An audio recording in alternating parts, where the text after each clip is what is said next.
I know it's still out there. Something followed me home when I returned from my trip last week. That thing, it was in the swamp, I did something there, and it followed me all this way.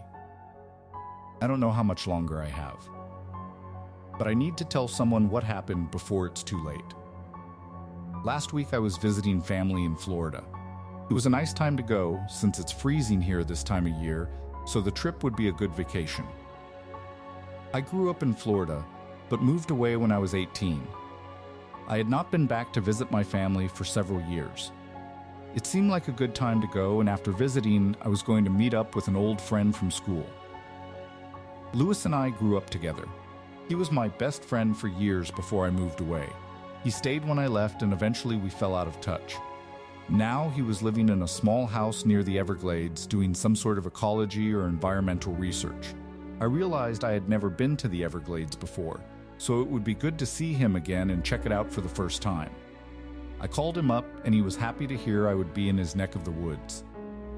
After spending some time with my family near Orlando, I started the long trek south to see what sort of place Lewis had taken up near the state's most famous stretch of wetlands.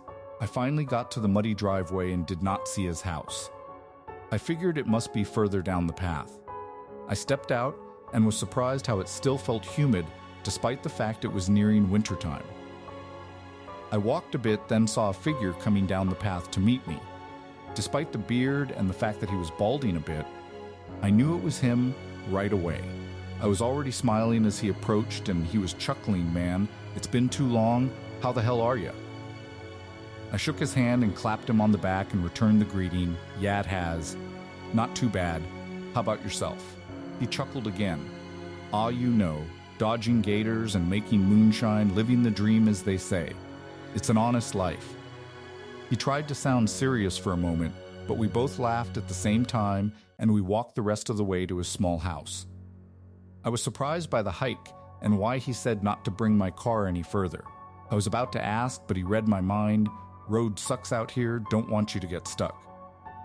I sold my car last year, got the old airboat for getting around, works with the stuff I need.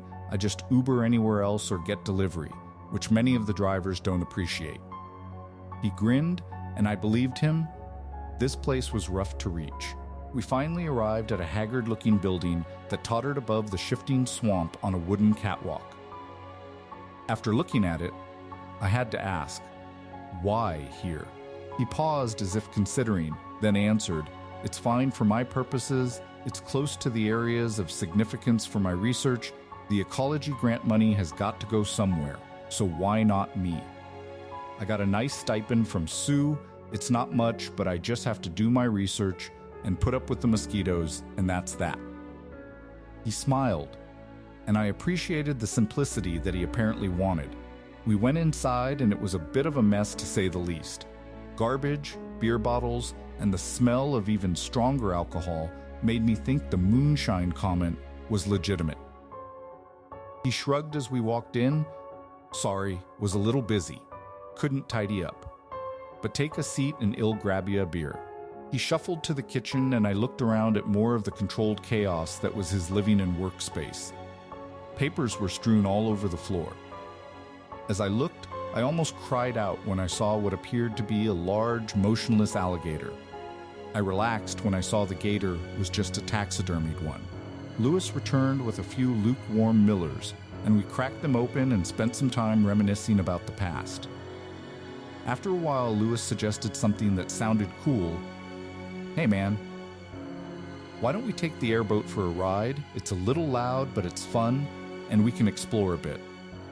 It's kind of like being a pirate on the open seas, except instead of wind and sails, it's swamp water and loud engines." He smiled, and despite the bad sales pitch, it did sound fun. We walked outside and down a small dock to a moored airboat.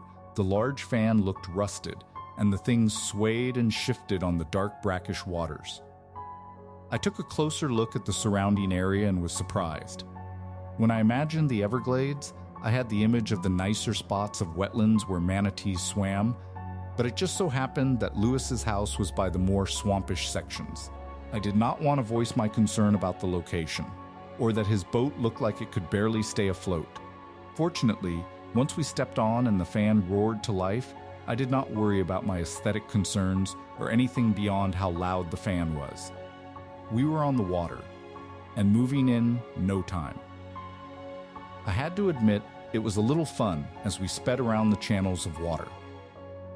No one else seemed to be out and about just then, so it felt like the entire area was ours. As we were moving along at speed, I spotted a sign that concerned me though. It looked like a warning sign, and I swear I saw the faded words, "Keep out." I turned back to Lewis. "Hey man, I think that sign said we aren't supposed to be in this area." He waved his hand and scoffed, "Nah, it's cool. It's just something that the tribe puts up to keep out poachers and other undesirables. It's okay. We aren't here to do any of that. Most of this area is still Seminole land, and I respect it, though I do pass through on occasion for a shortcut." He grinned again, and I did not know if I believed him that it was okay with them, but I let it go. We slowed down a bit. The engine stuttered, and the fan died for a moment. Lewis grumbled, "Damn thing, piece of crap engine." I just fixed it. He started taking a closer look at the stalled fan, and as he worked, I looked around. The area was preternaturally dark compared to the other spots, and I noticed the heavy canopy of trees overhead in this area particularly. As we floated there, motionless, I took in the sights and sounds. Then I thought I heard something else, besides the buzz of insects and the splashing of fish. It sounded like crying? I strained my hearing, and I heard it again. Someone was crying for help. I turned to Lewis and grabbed his shoulder. "Hey, do you hear that?" He stopped what he was doing and listened. I think so. I think someone needs help. Just over there." I heard someone crying. "Let's go. Do you have any oars or even a big stick to push us along?" I asked, anxious to investigate. He pulled out a pair of paddles, and I started slowly propelling us towards the sound. The sounds grew louder as we progressed, and I tried to paddle as fast as I could, while Lewis continued trying to fix the engine. We made it into a shadowy section of mangroves, and it was getting harder to see. I pushed us along, all the while Lewis was trying to do something with the fan and complaining about the lack of light. The cry rang out again, and as we looked on, we saw a strange glow near a small inlet that housed what looked like a single burning torch and some strange stones. I looked to Lewis, and he shrugged. "Not sure. Wish I knew what it was." I got the boat closer to what I hoped was solid land.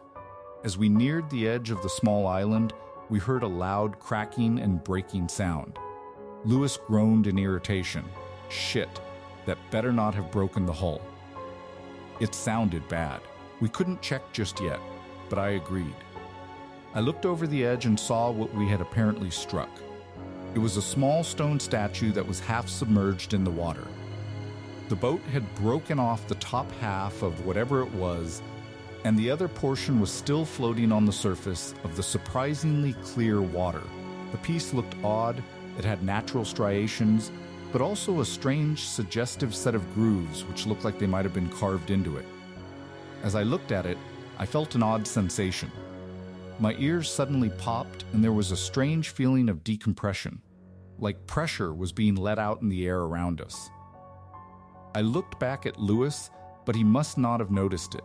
He was too busy swearing and freaking out about his boat and the potential damage the collision had caused.